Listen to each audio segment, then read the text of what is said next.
नाज़रीन अस्सलाम वालेकुम। खबरनामे में आपका खैर मक़दम है। पहले नजर डालते हैं सुर्खियों पर। जगन मोहन रेड्डी को धक्का, सुप्रीम कोर्ट ने सीबीआई तहकीकात पर रोक लगाने की दरखास्त को किया मुस्तरद।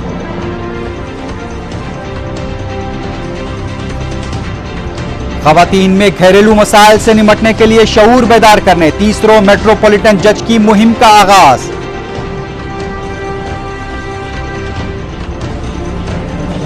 वाईएस राजशेखर रेड्डी को बदनाम करने से कांग्रेस की ही बदनामी होगी, साबिक वजीर जीवन रेड्डी का रिमार्क।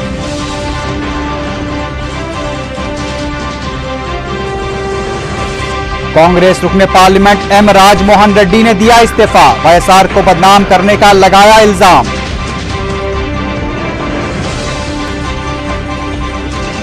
रियासती वजीर अखिलती बहबूद सैयद अहमदुल्लाह का ईदगाह मादरना पेट का दौरा, जेर इल्तिवा कामों का लिया जायजा।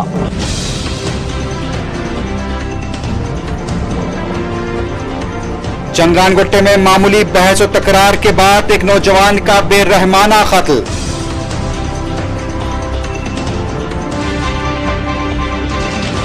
और जुए ने एक शख्स की जान ले ली, मुसलसल हार से दिल बर्दाश्ता होकर खुदकुशी। अब खबरें तफसील से।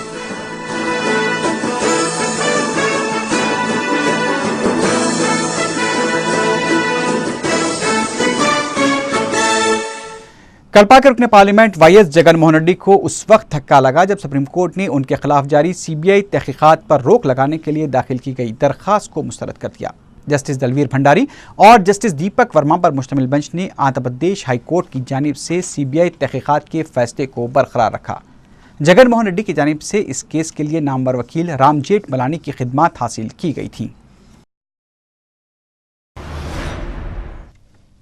जगन मोहन रेड्डी के हामी रुकने पार्लियामेंट एम राजमोहन रेड्डी ने स्पीकर लोकसभा मीरा कुमार को अपना इस्तीफा पेश कर दिया है। इस मौके पर उनके हमरा जगन के एक और हामी रुकने पार्लियामेंट शुभम हरी भी मौजूद थे। शुभम हरी ने एक हफ्ते में अपना इस्तीफा देने का ऐलान किया है। मीडिया से बात करते हुए एम राजमोहन रेड्डी ने कहा कि सीबीआई तहकीकात में वाईएसआर के नाम को शामिल करते हुए उनकी तौहीन की गई है और उन्हें बदनाम करने की कोशिश की गई है, जो कि रियासत आंध्र प्रदेश के अवाम के लिए भी नाकाबिले बर्दाश्त है।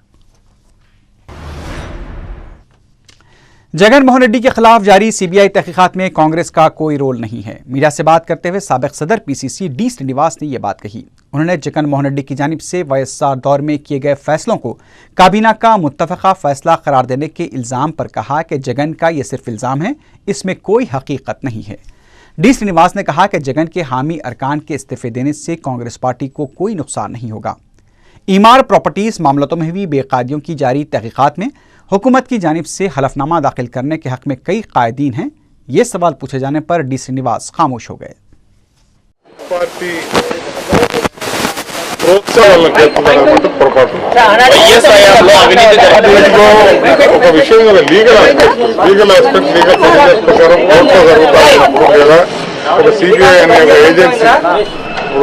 మన దేశంలో highest level investigating agency enquiry చేస్తూ ఉన్నప్పుడు unless and otherwise called for దీంట్లో ఎవరో ఎందుకు దాంట్లో రియాక్ట్ అవుతున్నారనే మాట మరి నాకు మటుకు సమంజసం అనిపిస్తుంది। रियासती वजीर बालाराजू ने इंकशाफ किया है कि वाईएसआर की मौत से कबल ही जगन को इनकम टैक्स की जानिब से नोटिस जारी की गई थी। मीडिया से बात करते हुए बालाराजू ने कहा कि जगन के खिलाफ तहकीकात में हुकूमत का कोई रोल नहीं है। उन्होंने कहा कि पार्टी छोड़ने वालों से पार्टी को किसी भी तरह का नुकसान नहीं है। बालाराजू ने कहा कि अगर इंतखाबात नागजीर हो जाते हैं तो कांग्रेस उसका सामना करने के लिए तैयार है।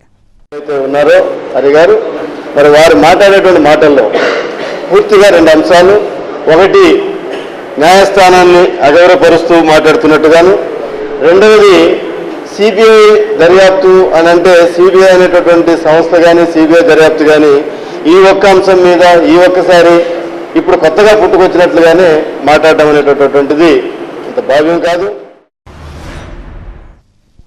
अगर रियासत में दोबारा इंतखाब होते हैं तो कांग्रेस भारी अक्सरियत से कामयाब होगी। साबिक वजीर जेसी दिवाकर रेड्डी ने मीडिया से बात करते हुए ये दावा किया है। उन्होंने कहा कि जगन के खिलाफ जारी तहकीकात में हुकूमत का कोई रोल नहीं है। दिवाकर रेड्डी ने इस एहसास का इजहार किया कि स्पीकर असेंबली एल मनोहर जगन के हामी अरकान असम्बली के इस्तीफे कबूल नहीं करेंगे क्योंकि इन अरकान ने दबाव में आकर अपने इस्तीफे दिए हैं। ताहम उन्होंने कहा कि अगर अरकान के इस्तीफों की वजह से इंतखाबात नागजीर हो जाते हैं तो कांग्रेस की भारी अक्सरियत से कामयाबी यकीनी है। వ్యక్తులు వారు అధికారంలో ఉన్నప్పుడు ఏదైనా వ్యక్తులు చేసేటువంటి దాన్ని ప్రభుత్వానికో లేకపోతే పాలసీలకో పార్టీ పాలసీలకో జతకట్టడం సరైన ట్రాప్ చేస్తాడు, మమ్మల్ని ఏం చేస్తాడు, ఏమీ చేయలేదు. ఆయన ట్రాప్ మాట్లాడుతూ वाईएस राजशेखर रेड्डी की हुकूमत अगर शफाफ थी तो फिर जगन मोहन रेड्डी मुजरिम कैसे हो सकते हैं। मीडिया से बात करते हुए साबिक वजीर जीवन रेड्डी ने सवाल किया है। उन्होंने कहा कि जगन मोहन रेड्डी के खिलाफ जहां सीबीआई तहकीकात की जा रही हैं, वहीं उस वक्त की हुकूमत की बेकायदियों के इल्जामात पर हुकूमत खामोश क्यों है। उन्होंने कहा कि हुकूमत को चाहिए था कि इसके खिलाफ फौरी अदालत में रिट दाखिल करें। जीवन रेड्डी ने कहा कि जगन के खिलाफ जारी सीबीआई तहकीकात की हुकूमत भी कुछ हद तक जिम्मेदार है। जीवन रेड्डी ने कहा कि चंद्रबाबू नायडू खामोशी से ये सारा तमाशा देख रहे हैं। उन्होंने इंतबा दिया कि वाईएसआर को बदनाम करने वाले मुस्तकबिल में कांग्रेस को भी बदनाम कर सकते हैं और वाईएसआर की इमेज को खराब करना कांग्रेस की इमेज को खराब करने के बराबर है। నిబంధనలకు భిన్నంగా వ్యక్తిగత ప్రయోజనం చేకూర్చి దాంతోని లబ్ధి పొందినటువంటి చేయడం జరిగిందో అవి వాస్తవం కాదు, వాస్తవానికి విరుద్ధంగా ఆరోపణ చేయడం జరుగుతుంది అనేటువంటి యొక్క అభిప్రాయం। जीऊंगा तो तेलंगाना के लिए और मरूंगा तो तेलंगाना के लिए। मीडिया से बात करते हुए साबिक वजीर कोमटिरेड्डी वेंकटरेड्डी ने यह बात कही। उन्होंने जगन ग्रुप की तरफ इशारा करते हुए कहा कि अगर एक शख्स के लिए 29 अरकान असम्बली इस्तीफे दे सकते हैं तो हम 4 करोड़ तेलंगाना अवाम के लिए क्या कर रहे हैं। कोमटिरेड्डी वेंकटरेड्डी ने अपनी खिदमात अंजाम देने वाले तेलंगाना के वज़रा से सवाल किया कि आखिर उन्हें ऐसा क्या मिल गया है जिसकी वजह से वो अपने वादे से इन्हिराफ करते हुए सेक्रेटेरिएट जाने पर मजबूर हो गए हैं। उन्होंने कहा कि अगर सितंबर तक अलहदा तेलंगाना पर मुस्बित फैसला नहीं लिया गया तो वो 1 लाख अफराद के साथ भूख हड़ताल करेंगे।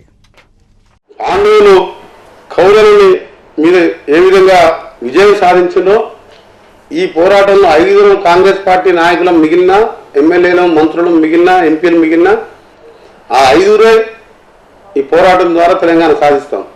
ఎవరి కోసం ఈ ఉద్యమం అవ్వదు। ఇక నిజమైన నాయకులు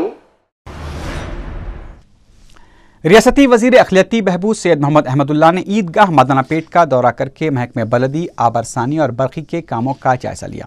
वजीर मौसूफ के खुसूसी बजट से जारी किए गए 1,35,000 रुपये के मसारफ से तमाम काम आखिर रमज़ान तक मुकम्मल कर लिए जाएंगे। इसके अलावा ईद के दिन ईदगाह में पीने के लिए पानी के पैकेट्स मुहैया किए जाएंगे। इस मौके पर उनके हमरा मजलिसी कॉरपोरेटर वाजिद अली के अलावा मज़कूरा महकमों के अहदेदार भी मौजूद थे। वाज़ेह है कि साल ईदगाह मदनापेट के लिए उनका यह दूसरा दौरा था।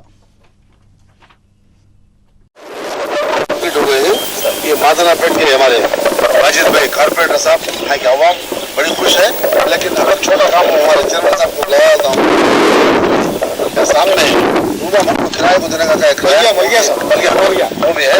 चेयरमैन साहब उसके साथ आया हूँ, वो भी जितना जल्दी हो उतना जल्दी। अब ये क्लीनिंग करने का हमारे कॉर्पोरेशन वाले करते ही 1 लाख सैकड़ों पानी पीने का पानी और गालीचन बिछाने का सभी इंतजाम के लिए हुकूमत को बोल दिया हूँ। बेहतरीन से बेहतरीन होता, कुछ भी कमी पेश है तो हमको मालूम पड़ता है इमीडिएट। खवातीन में अमराज के साथ साथ घरेलू झगड़ों से निपटने के लिए तीसरा मेट्रोपॉलिटन जेट सी राइडो ने ट्रैफिक मोबाइल थाट के तहत शऊर बेदारी मुहिम के सिलसिले में पेटला ब्रिज जजगी खाने का दौरा किया। इस मौके पर उन्होंने खवातीन को फैमिली प्लानिंग की अहमियत व इफादियत और एड्स जैसे मर्ज से मुतालिक भी ज़रूरी मशवरे दिए। सी राइडो ने ख़ानदानी मसाइल से 2-4 खवातीन से मुलाकात करते हुए उन्हें अपने मसाइल की यकसुई से मुतालिक ज़रूरी मशवरे दिए। Holding this meeting today is to make aware of the people about the Abortion Act, prohibition of termination of pregnancy, that thing, AIDS, and lastly, with regard registration of marriage act, the necessity of registration of marriages. So we are directed to hold the meeting in connection with this subject particularly. So on account of the today's the climatic conditions not favorable, we are restricting this program. to these aspects only. So thank you, media people. Telugu Desam से मुअत्तलशुदा doctor N Janardan Reddy ने भी किसानों की अलहदा रियासत की तहरीक में शामिल होने का मशवरा दिया है। मीडिया से बात करते हुए उन्होंने इस्तीफा देने वाले रियासती वज़रा के सेक्रेटरीट जाकर कामकाज संभालने पर शदीद एतराज़ किया। जनार्दन रेड्डी ने कहा कि इन वज़रा ने तेलंगाना के लिए बुलंदबांग दावे किए थे, लेकिन वो सीमांध्र कायदीन के दबाव में आ गए हैं। మేము పోయి మా కుర్చీల్లో కూర్చుంటామంటున్నారు. ఏమి సాధించినారు మీరు? తెలంగాణ వచ్చిందా? తెలంగాణ వస్తే మీ కాంగ్రెస్ వాళ్ళకే మళ్ళీ ముఖ్యమంత్రి అవుతాడు. ఇక్కడ మీకు అనుమానాల అవసరం లేదు. ఎందుకు మీరు ఈరోజు సీమాంధ్రుల ఒత్తిడికో ప్రలోభాలకో ఈరోజు మంత్రి పదవులు మోసుకో ఇవాళ మీరు పోయి మీ కుర్చీలో కూర్చొని తెలంగాణకు అన్యాయం చేయొద్దు ఆయన. కొద్దిగా మీరు దయచేసి మీరు పునరాలోచించుకొని మీరు బైకాట్ చేయండి. మీ వెంబడి 4 కోట్ల మంది తెలంగాణ ప్రజలు ముఖ్యంగా రైతులు మీకు అండగా నిలుస్తారని చెప్పి కూడా। उधर तेलंगाना प्रजा फ्रंट ने किसानों को अलहदा रियासत की तहरीक में शामिल करने के लिए यात्रा शुरू कर दी है। फ्रंट के सरबराह गदर ने गन पार्क पर तेलंगाना के लिए मरने वालों को खराज पेश किया। उन्होंने कहा कि तेलंगाना अवाम के मसाइल के हल के लिए मुत्तहिदा जदोजहद कमेटी बनाई जाएगी, जिसमें तेलंगाना के किसान, मुलाजमीन और मजदूरों को शामिल किया जाएगा। गदर ने कहा कि हुकूमतों की जानिब से तहरीक को कमज़ोर करने की कोशिशें की जा रही हैं। उन्होंने कहा कि तहरीक में शिद्दत पैदा करने के लिए इक़दाम किए जाएंगे।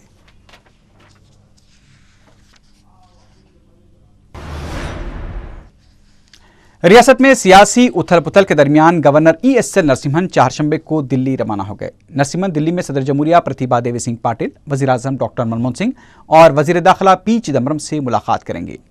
गवर्नर रियासत की सूरत हाल से मरकजी हुकूमत को भी वाकिफ करवाएंगे। इसके अलावा अमन ज़ब्त और सियासी सूरत हाल से मुताल्लिक़ तफसीली रिपोर्ट भी सदर जमहूरिया, वज़ीर आज़म और वज़ीर दाखिला को पेश करेंगे।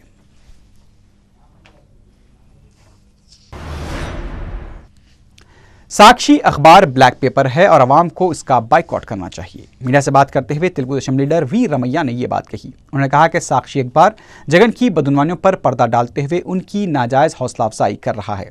उन्होंने कहा कि साक्षी अखबार खुद ब खुद बदउनवानी का एक जिंदा सबूत है। ప్రశ్న వేశారనే కాదంటలేదు, ఆ ప్రశ్నలకి సవివరంగా నవ్వుతూ చక్కగా ఆయన సమాధానాలు చెబితే సారీ సార్ మాకు తెలియదండి, ఇప్పుడు మాకు క్లియర్ అయిన డౌట్ అని చెప్పి ఆ బిడ్డలందరూ కూడా ఆయనకి జేజేలు పలికితే సాక్షి పత్రిక యాజమాన్యం। जगन मोहन रेड्डी को सच्चाई का दर्ज देने वाले मधु याष्कीगौड़ को पहले अपने गिरबान में झांक कर देखना चाहिए। मीडिया से बात करते हुए आरटीसी के साबिक सदरनशीन जी प्रकाश राव ने यह बात कही। प्रकाश राव ने कहा कि मधु याष्कीगौड़ के अफराद ख़ानदान की नाजायज़ तरीके से अमेरिका मुंतकली के तमाम सबूत मेरे पास मौजूद हैं और मैं उन सबूतों को भी पेश कर सकता हूँ। प्रकाश राव ने पहले इस सिलसिले में वजाहत करने का मुतालबा करते हुए मधु याष्कीगौड़ को खुले मुबाहिस का चैलेंज किया। ముగ్గురు నీ మిత్రులు జైల్లో ఉన్నారు, దాంట్లో ముగ్గురు ప్రాణమిత్రులు, ఒకరు డేవిడ్, ఒక గోలి సతీష్ మహబూబ్ నగర్, గుప్తా అని గుజరాత్. ఈ ముగ్గురు ఏదైతుందో ఇద్దరు 25 సంవత్సరాలు, ఒకరు 15 సంవత్సరాలు తప్పుడు ఇమిగ్రేషన్ చేసినందుకు రాబోయే రోజుల్లో అమెరికా కోర్టులో ఎలాగైతే నీ మిత్రులు జైల్లో ఉన్నారో 11 మంది కాంగ్రెస్ మెన్ అంటే లోకసభ సభ్యులు, సెనేటర్స్ 6 అంటే రాజ్యసభ సభ్యులు, 6 గవర్నర్లు, ఒక సుప్రీంకోర్టు జడ్జ్, ఒక పోలీస్ చీఫ్ అంటే ఎంటైర్ అమెరికాకు ఇప్పుడు మన దగ్గర డీజీపీ దినేష్ రెడ్డి గారు ఎలా ఉన్నారు। गणेश मूर्तियों से मुताल्लिक़ अवाम में शऊर बेदार करने के लिए जेएचएमसी की जानिब से मुमकिना ताउन दिया जाएगा। मीडिया से बात करते हुए mayor JHMC B Karthika Reddy ने यह बात कही। एपी पॉल्यूशन कंट्रोल बोर्ड की जानिब से शऊर बेदारी प्रोग्राम से खिताब करते हुए मेयर कार्तिका रेड्डी ने कहा कि जेएचएमसी माहौलियात के तहफ़्फ़ुज़ के लिए इक़दाम कर रही है। उन्होंने इस मौके पर प्लास्टिक पैकेट्स पर आयद की गई पाबंदियों का भी जिक्र किया। मेयर ने बताया कि जेएचएमसी के तमाम 150 वार्ड्स में कॉरपोरेटर्स इस सिलसिले में मुहिम चलाएंगे।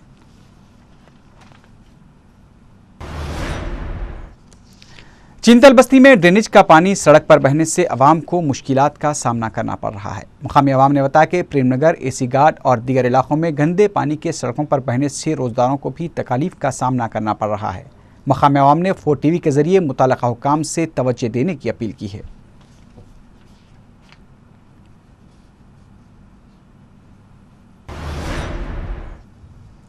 शहर के मुख्तलिफ मकामात पर चारशंबे की सेपहर से वक्फे से बारिश का सिलसिला जारी है। महकमे मौसमियात ने चारशंबे की रात से जुमेरात की सुबह तक वक्फे से बारिश की पेशकयासी की है। चारशंबे की शाम 5:30 बजे तक 0.48 मिलीमीटर बारिश रिकॉर्ड की गई। ज़्यादा से ज़्यादा दर्जे हरारत 32.21 डिग्री और कम से कम 24.10 डिग्री रिकॉर्ड किया गया है। बारिश के बावजूद शहर में रमज़ान की खरीदारी के रिवायती मराकज़ पर हुजूम देखा गया।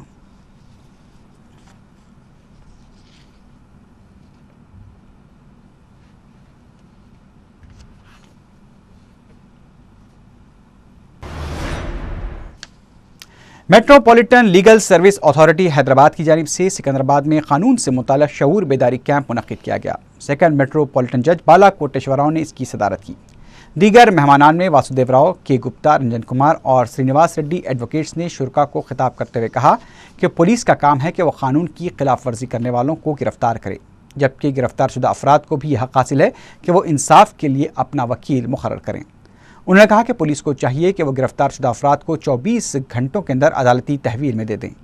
जज बाला कोटेश्वर राव ने अपने खिताब में कहा कि पुलिस गैर कानूनी हरासानी के खिलाफ शहरी अदालत से रुजू हो सकते हैं। इसके साथ साथ उन्होंने कहा कि शहरियों को भी चाहिए कि वो कानून के खिलाफ कोई काम न करें। माह मुक़द्दस रमज़ान में एक छोटे से झगड़े ने एक नौजवान की जान ले ली। ये वाक़या चंदनगुट्टा पोस्ट ऑफिस के नज़द पेश आया। तफसीलात के मुताबिक इकबाल चंदनगुट्टा पोस्ट ऑफिस के नज़द अपना मोबाइल फ़ोन रिपेयर करवाने गया था कि वहां पर मामूली बहस व तकरार के बाद 3 या 4 अफराद ने इकबाल पर तलवारों से हमला कर दिया। इकबाल को शदीद जख्मी हालत में दवाखाना उस्मानिया मुंतकिल किया गया, जहां वो जख्मों से जाबर न हो सका। चंदनगुट्टा पुलिस मफरूर हमलावरों की तलाश कर रही है। के बाद किसी दूसरे से बड़ा रोजा जवाब दे रहा उन्हें भी संगा उसको मार दिया मैं तो पूरा वहाँ से सीधा मैं बाहर था रहा था, मैं फोन करता था, सीधा निकल गया। आने के बाद जो जगह बच्चे पेट में काफी पड़ा था, उसमें मेरे बच्चा पेट हुआ। अब मैं ये लोगों को तो मैं कड़ी से कड़ी सजा होना है, समझो। जुए में लाखों रुपए हारने से दिलबर्दाश्ता होकर एक शख्स ने कंट्री क्लब बेगमपेट की 5वीं मंजिल से छलांग लगाकर खुदकुशी कर ली। पुलिस ने बताया कि अनंता नगर कॉलोनी रसूलपुरा सिकंदराबाद का साकिन 32 साला KM श्रीनिवास राव, जो पेशे से रियल एस्टेट का ताजिर बताया गया है, मंगल की रात बेगमपेट कंट्री क्लब में 3 लाख रुपए की रकम जुए में हार गया। इससे कबल भी वह 20 या 25 लाख रुपए जुए में हार चुका था और इस वजह से वो कर्ज में मुब्तला भी था। जुए में हार और कर्जदारों के तकाज़ों से दिलबर्दाश्ता होकर श्रीनिवास राव ने कंट्री क्लब की 5वीं मंजिल से छलांग लगा दी, जिस पर वो बरसरे मौका हलाक हो गया। वेस्ट जोन पुलिस ने इस वाक़े के बाद पंजागुट्टा कंट्री क्लब के अलावा दीगर क्लब्स पर धावा करते हुए कई अफराद को तहवील में लिया है। पुलिस कंट्री क्लब के चंद मुलाजमीन से भी श्रीनिवास राव के कत्ल के सिलसिले में पूछताछ कर रही है।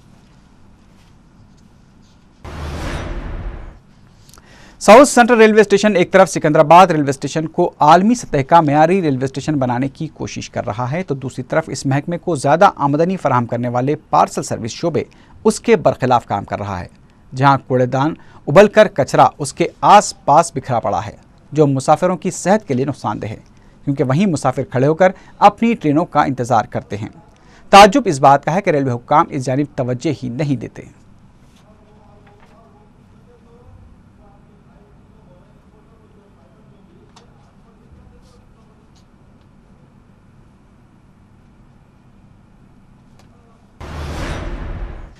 एक तरफ महकमे बरखी बचत के लिए शब-ओ-रोज़ बरखी सरबराही में खलल पैदा करती है, तो दूसरी तरफ बरखी का बेजा इस्तेमाल करते हुए स्ट्रीट लाइट्स दिन में भी खुली रखी जाती हैं।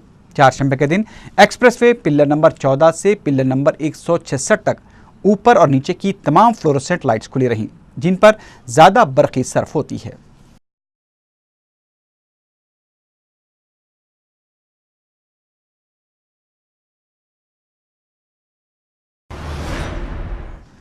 राजेंद्र नगर पुलिस स्टेशन के हुदूद में एक माजूर शख्स के कत्ल की वारदात पेश आई है। पुलिस ने बताया कि मुतवफ़्फ़ी रमेश जो माजूर था, बैरून मुल्क में मुलाजिम था, तहाँ वो बैरून मुल्क से वापसी के बाद शहर में बेरोजगार था और वो अपनी बीवी की कमाई पर गुजारा किया करता था।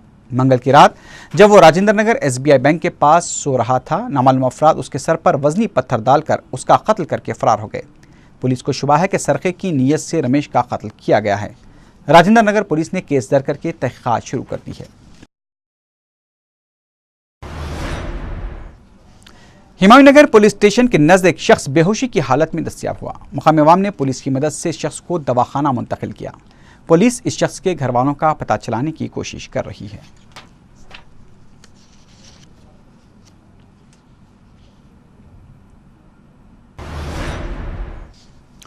हिमायूनगर पिल्लर नंबर 2 के पास से मंगल की रात एक टाटा सोमो गाड़ी का सरखा कर लिया गया। गाड़ी के मालिक हिमायूनगर पुलिस स्टेशन में जब इस सिलसिले में शिकायत दर्ज कराने पहुंचे तो मुतालिका पुलिस अहदेदारों ने शिकायत दर्ज करने से इनकार कर दिया। गाड़ी का सरखा हो जाने से परेशान गाड़ी के मालिक पुलिस के रवैये से और भी परेशान हो गए।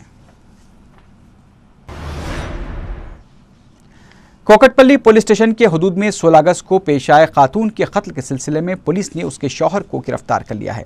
एसीपी शरद बाबू ने बताया कि मुतवफ़्फ़ी सुभाषिनी और दिनेश की शादी 2008 में हुई थी और उन्हें एक माजूर बेटा भी है। दिनेश जो पेशे से टेक्नीशियन था, अपनी बीवी सुभाषिनी की जानिब से दूसरे शख्स से बातचीत पर काफ़ी बरहम था। अपनी इसी बरहमी की वजह से उसने अपनी बीवी सुभाषिनी का गला दबाकर कत्ल कर दिया। पुलिस ने दिनेश को अदालती तहवील में दे दिया है।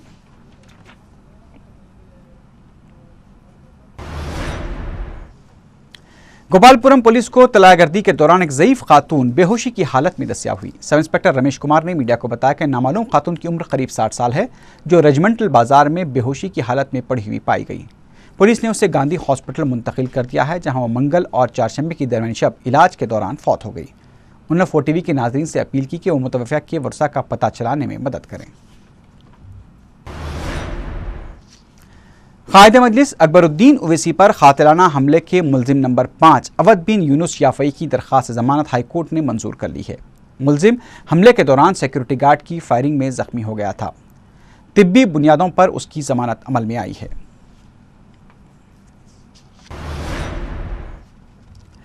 टोली चौकी पर कपड़ों के अल्ट्रा मॉडर्न शोरूम जोनी सेंटर का इफ्तिताह अमल में आया। पुराने शहर में मदीना सर्कल और टोली चौकी में जनाना, मर्दाना और बच्चों के इंश्योरेंस में मेयारी मलबूसात मौजूद हैं।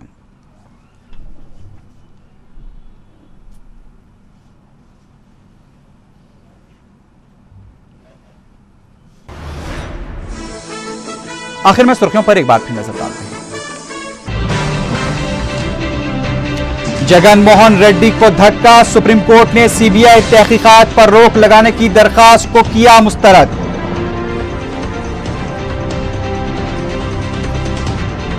खवातीन में घरेलू मसाइल से निपटने के लिए शऊर बेदार करने 30 मेट्रोपॉलिटन जज की मुहिम का आगाज।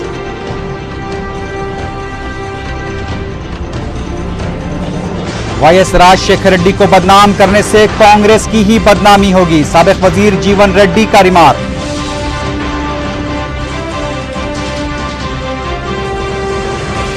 कांग्रेस रुकने पार्लियामेंट एम राजमोहन रेड्डी ने दिया इस्तीफा, वाईएसआर को बदनाम करने का लगाया इल्जाम।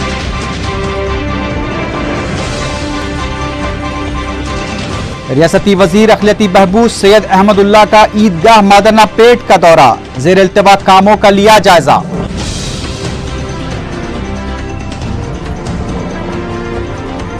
चंद्रानगुट्टे में मामूली बहस और तकरार के बाद एक नौजवान का बेरहमाना कत्ल।